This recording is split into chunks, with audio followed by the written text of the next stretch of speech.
সভায় উপস্থিত আজকের সভার প্রধান বক্তা, রাজ্য সরকার কর্তৃক গঠিত পশ্চিমবঙ্গ পুলিশ এবং কলকাতা পুলিশের জন্য ওয়েলফেয়ার বোর্ডের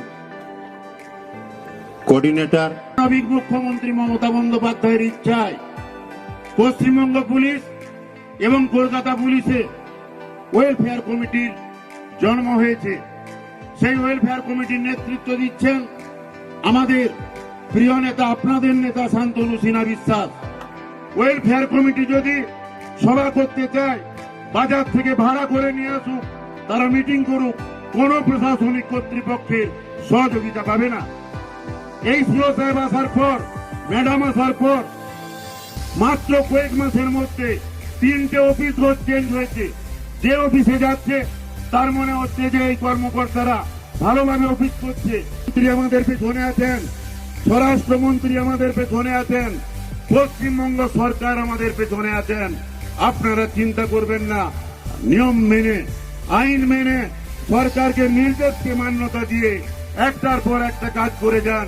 ওয়েলফেয়ার বোর্ডের লোকেরা শান্তনুবাবুর নেতৃত্বে জীবনের শেষ রক্তবিন্দু দিয়ে আপনাদেরকে রক্ষা করবে। আমাদের রাজ্যের মুখ্যমন্ত্রী মমতা ব্যানার্জির জন্ম দেওয়া, তার মস্তিষ্ক প্রসূত ওয়েলফেয়ার কমিটি, সেই কমিটির আপনারা সদস্য হয়েছেন। ইতিহাস যেদিন রচনা হবে, ইতিহাস যেদিন কথা বলবে, সেদিনকে আপনাদের নামকে বাদ দিয়ে কিন্তু এই ওয়েলফেয়ার বোর্ডের আলোচনা কিন্তু হবে না। 300-400 আইপিএস আছেন, আপনারা বলতে পারেন কিছু লোক বাদ দিয়ে কে আমাদের শান্তনুবাবুর মতো মর্যাদা পান।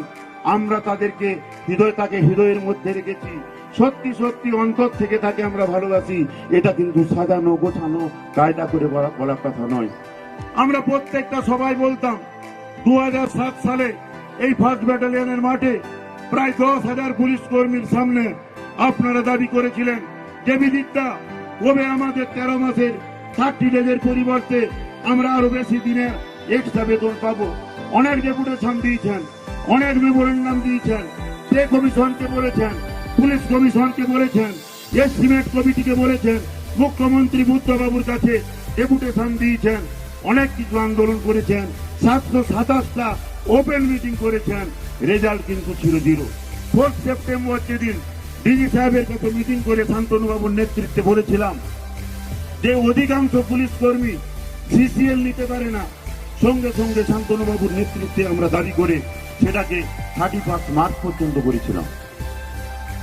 আমাদের যে ক্যাশলেস সিস্টেম হেলথ স্কিম 2008, এইটাকে পরিবর্তন করা উচিত। অন্যান্য সরকারি কর্মচারীর সঙ্গে পুলিশের কাজের তুলনা হয় না। আমাদেরকে 24টা 26টা নাইট ডিউটি করতে হয়, এক দিন 12 ঘন্টা, 14 ঘন্টা, 16 ঘন্টা পর্যন্ত ডিউটি করতে হয়। তাই অন্যান্য সরকারি কর্মচারীর থেকে পুলিশকে আলাদা করে এই 1 লক্ষ টাকা ক্যাশলেসের পরিবর্তন ঘটাতে হবে। সরকারের কাছে অনুরোধ, পুলিশের এই ক্যাশলেস সিস্টেম আনলিমিটেড হওয়া উচিত। পুলিশ কর্মীদের ট্রিটমেন্টের জন্য যত লক্ষ টাকার প্রয়োজন, ক্যাশলেস সিস্টেমের মাধ্যমে তাদের ট্রিটমেন্ট হোক। আমরা দেখতে চাই না পয়সার অভাবে কোনো পুলিশ কর্মীকে বাড়ি বিক্রি করতে হয়। আমরা দেখতে চাই না কোনো পুলিশ কর্মীর স্ত্রীকে গয়না গাড়ি বিক্রি করতে হয়। আমরা দেখতে চাই না কোনো পুলিশ কর্মী ট্রিটমেন্টের জন্য প্রভিডেন্ট ফান্ডে জিরোতে পরিণত হয়ে যায়। তাই শান্তনুবাবুর নেতৃত্বে এই বার্তা পুলিশ মন্ত্রী, মুখ্যমন্ত্রীর কাছে যা, আমরা যাতে এই অধিকারটা আদায় করতে পারি। অধিকার কেউ দেয় না, অধিকার কেড়ে নিতে হয়, অধিকার ছিনিয়ে নিতে হয়, আর তার জন্য প্রয়োজন ত্যাগ করতে হবে। সরকারকে নয়নের মণির মতো রক্ষা করুন, শান্তনুবাবুর প্রত্যেকটা নির্দেশ মেনে চলুন, মমতা ব্যানার্জি যা চাইছেন সেই কথাটা মেনে চলুন। দেখবেন একটার পর একটা দাবি কিন্তু আমরা আদায় করতে সক্ষম হব।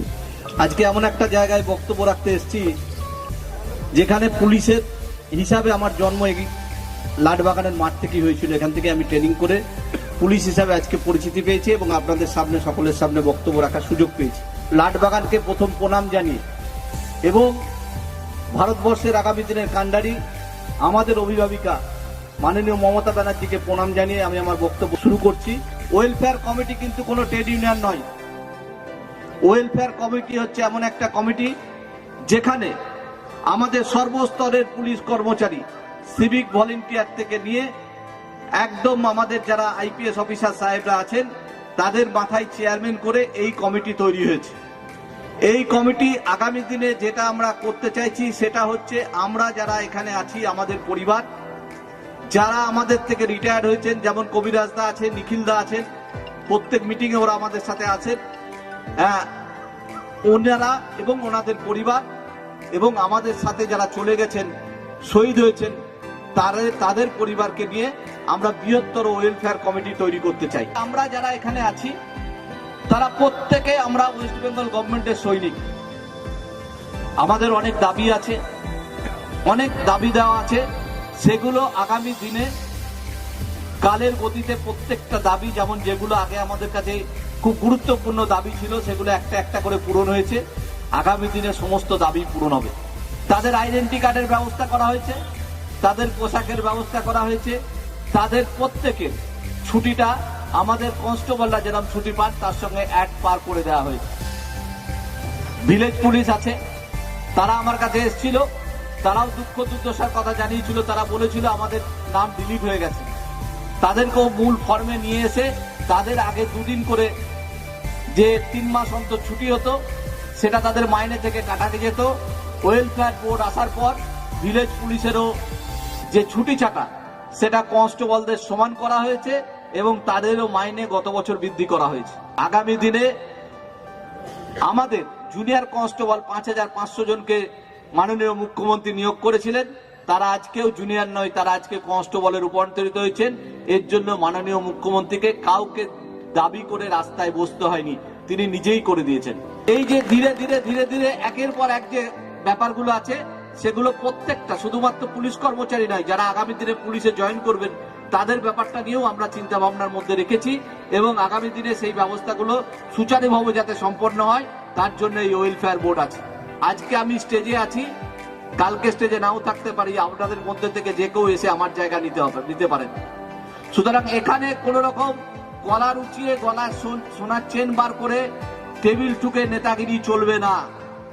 এখানে যে কনস্টেবলের পাশে থাকবে, যে সিভিক ভলেন্টিয়ারের পাশে থাকবে, যে অফিসারদের পাশে থাকবে সেই নেতা হবে, অন্য কেউ নয়। মুখ্যমন্ত্রী ওয়েলফেয়ার বোর্ড গঠন করেছেন কেবল এক শ্রেণীর লোকের নেতাগিরি করার জন্য নয়, আমারও নেতাগিরি করার জন্য নয়। এটা গঠন করেছেন নিচুতলার কর্মচারীদের যে সুযোগ সুবিধা অসুবিধা সেগুলো ঠিক জায়গায় পৌঁছে দেওয়ার জন্যই এইগুলো সৃষ্টি করা হয়েছে। আগামী দিনে আমাদের একটা একটা করে কর্মসূচি যেগুলো আছে সেগুলোর মেন কর্মসূচি হচ্ছে যে প্রত্যেকটা কর্মচারীকে ব্যারাক লেভেলে পৌঁছাতে হবে, ব্যারাক লেভেলে প্রত্যেকটা কর্মচারীর সঙ্গে মিটিং করতে হবে। আমাদের যে সমস্ত গার্ডগুলো আছে, যে সমস্ত ফাঁড়িগুলো আছে, প্রত্যেক জায়গায় আমাদের ওয়েলফেয়ার বোর্ডের মেম্বারদের পৌঁছাতে হবে। তারা কি করছে, তারা কি না করছে, কি অসুবিধা, কি সুযোগ সুবিধা, জল পাচ্ছে কিনা, তাদের বাথরুম ঠিক আছে কিনা, তাদের বিছানাপত্র ঠিক আছে কিনা, সেগুলো দেখার দায়িত্ব আমাদের। মানে কোন রকম দুর্নীতি, কোন রকম নেতাগিরি, কোন রকম ভাবে কারো উপর চাপিয়ে দেওয়া পদ্ধতি চলবে না। আমাদের বেঙ্গল পুলিশে বেশ কিছু দাবি দেওয়া ছিল, গোটা বেঙ্গল জুড়ে পুলিশের অনেক কিছু দাবি দেওয়া ছিল। ওয়েলফেয়ার বোর্ড আসার পর থেকে প্রথম যে কাজটা করেছে সেটা হচ্ছে নিচুতলার কর্মচারীর কথাটা উপরতলা পর্যন্ত পৌঁছে দেওয়ার যে ভূমিকা সেটা আমরা নিয়েছি। সুতরাং আমরা নিশ্চিন্তে থাকুন, মমতা ব্যানার্জি এমন একজন নেত্রী, তিনি প্রত্যেকটা লোককে তার সুযোগ সুবিধা পৌঁছে দেওয়ার জন্য সদা উদ্দীপ, সদা ব্যস্ত। এবং আজকে আপনারা দেখেছেন জঙ্গল মহলে যে সমস্ত ভাই বোনেদের তিনি নিয়োগ করেছিলেন তাদের পূর্ণ সম্মান দিয়ে জুনিয়র কনস্টেবলদের কনস্টেবল করেছেন, তারা মূল স্রোতে ফিরে এসছে। বেঙ্গল পুলিশের মেন দাবি হচ্ছে মিউচুয়াল ট্রান্সফার। একটা একটা করে দাবি মিটেছে, এখন একটা যে মেন দাবি আছে সেটা হচ্ছে মিউচুয়াল ট্রান্সফার। এই দাবিটা যদি পূরণ করা যায় বেঙ্গল পুলিশের 70% প্রবলেম সলভ হয়ে যাবে। মিউচুয়াল ট্রান্সফার চালু করলে প্রত্যেকের আশা আকাঙ্ক্ষা পূরণ হবে এবং আগামী দিনে মিউচুয়াল ট্রান্সফার চালু করার জন্য আমরা চেষ্টা করছি। আপনারা জানেন পশ্চিম মেদিনীপুরে অলরেডি এটা চালু হয়েছে, আগামী দিনে প্রত্যেক ডিস্ট্রিক্টে চালু করার আমরা চেষ্টা করছি এবং সেটা আগামী দিনে হবে। সুতরাং দাবি আছে, আমরা একে একে প্রত্যেকটা দাবির প্রসঙ্গে সযত্নে সেগুলোকে ঠিক ঠিক জায়গায় পৌঁছে দিয়ে আগামী দিনে আপনাদের সঙ্গে কাঁধে কাঁধ মিলিয়ে থাকার চেষ্টা করছি। থেকে বলছি আগামী দিনে প্রত্যেকে আমরা যে কাজ করতে চাচ্ছি, আগামী দিনে আমরা প্রত্যেকে একসাথে থেকে কাঁধে কাঁধ মিলিয়ে এগিয়ে যাব। কোয়ার্টারের যে প্রবলেমগুলো আছে আপনারা হয়তো জানেন যে মাননীয় মুখ্যমন্ত্রী ওয়েস্ট বেঙ্গল হাউজিং বোর্ডের মাধ্যমে কাজগুলো করাচ্ছেন, সেখানে কিছু কিছু প্রবলেম হচ্ছে। আমরা সেই ব্যাপারে কলকাতা পুলিশ এবং বেঙ্গল পুলিশের ডেভেলপমেন্ট ফান্ডে কি টাকা আসছে, কিভাবে খরচ হচ্ছে, কি না হচ্ছে, সেগুলো ডিজি সাহেবের সঙ্গে বসে মিটিং করে কোয়ার্টারগুলো যাতে সুষ্ঠুভাবে মেনটেনেন্স হয় এবং আগামী দিনে কোয়ার্টারগুলো যদি যাতে আমাদের মহিলাদের দ্বারা পরিচালিত হয় সেইগুলো করার জন্য আমরা ডিজি সাহেবের কাছে ডিমান্ড রাখবো। কলকাতা পুলিশে অলরেডি আমরা শুরু করেছি। কলকাতা পুলিশে ওয়েলফেয়ার বোর্ড প্রত্যেকটা কোয়ার্টারে সাফাই অভিযান করছে যাতে ম্যালেরিয়া, ডেঙ্গু এগুলো না হয়। সুতরাং কিছু কিছু কাজ আছে যেগুলো আমরা নিজে করে নিতে পারি, ওয়েলফেয়ার বোর্ডের মেম্বাররা করে নিতে পারি কোয়ার্টারের লোকদের সঙ্গে নিয়ে। সেই কাজগুলো আপনারা করুন যাতে আমাদের পরিবাররা, আমাদের লোকজনরা ওয়েলফেয়ার বোর্ড সম্বন্ধে অবগত হন। আর এক্সামটেড ক্যাটাগরিতে যে সমস্ত চাকরির ব্যাপারগুলো আছে দীর্ঘদিন ধরে 2009 সাল থেকে আটকে আছে, সেই ব্যাপারে আমরা কথাবার্তা বলছি এবং এক্সামটেড ক্যাটাগরির কিছু কিছু রুল চেঞ্জ করলে হয়তো কিছু কিছু লোকের চাকরি ত্বরান্বিত হবে। সেগুলোর জন্য আমরা আগামী দিনে ডিজি সাহেব, নতুন ডিজি সাহেব এসছেন, ওনার সাথে বসে আমরা কথা বলবো। আমি বলে দিই, হ্যাঁ, পোস্টাল ব্যালট করার জন্য আমরা কাজ করেছিলাম এবং আমরা যে কাজটা করেছিলাম সেটা যে ঠিক কাজ করেছিলাম সেটা পশ্চিমবাংলার মানুষ দুহাত তুলে মমতা ব্যানার্জিকে আশীর্বাদ করে দেখিয়ে দিয়েছে যে আমাদের কাজ সঠিক ছিল এবং আমরা সঠিক পথে ছিলাম। তাই সেই কাজ শেষ হয়ে গেছে। এখন গভর্নমেন্টের ডেভেলপমেন্টের কাজটাকে আগিয়ে নিয়ে যেতে হবে এবং তার সঙ্গে পুলিশের যে ডেভেলপমেন্ট আছে সেটাকে আরো আগিয়ে নিয়ে যাওয়ার দায় এবং দায়িত্ব আমাদের। তাই ওয়েলফেয়ার বোর্ডের সঙ্গে থাকুন।